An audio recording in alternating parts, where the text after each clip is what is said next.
প্রিয় দর্শক, আসসালামু আলাইকুম। দর্শক, আপনাদের প্রীতি ও শুভেচ্ছা জানিয়ে শুরু করছি আমাদের আজকের প্রতিবেদন। তো দর্শক, আজকে আমরা এক অসহায় মেয়ের গল্প তুলে ধরব, যার নাম হচ্ছে মায়া।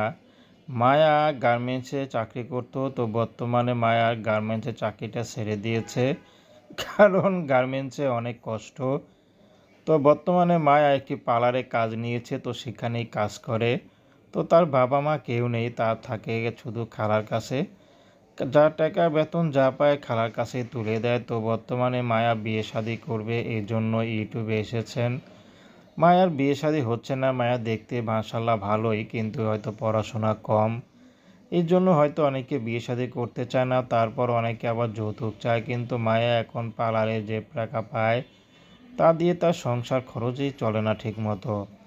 তো বর্তমানে মায়া চাচ্ছে, যদি ভালো একটা জীবনসঙ্গী পেতাম, সেই মানুষটি যেমনই হোক, যদি তাকে আপন করে নিতে পারতো। মায়া বিয়ে শাদী করতে রাজি আছে। তার বয়স চেহারা যেমনই হোক হোক বিবাহিত, তাতে কোনো সমস্যা নেই। যদি মায়াকে ভালোবেসে আগলে রাখতে পারে, মায়া তাকেই বিয়ে শাদী করতে রাজি আছে। মায়ার ব্যক্তিগত কোনো পছন্দ নেই। মায়া এখন খুব কষ্টে আছে। একবেলা খেলে আরেকবেলা খেতে পারে না, তার মধ্যে তার খালা অসুস্থ। তো প্রেম, ভালোবাসা, সাহায্য, সহযোগিতা, বিয়ে শাদী করা একান্ত আপনাদের ব্যক্তিগত ব্যাপার। আসুন আমরা ৫ ওয়াক্ত নামাজ পড়ি, দেশের সেবা করি।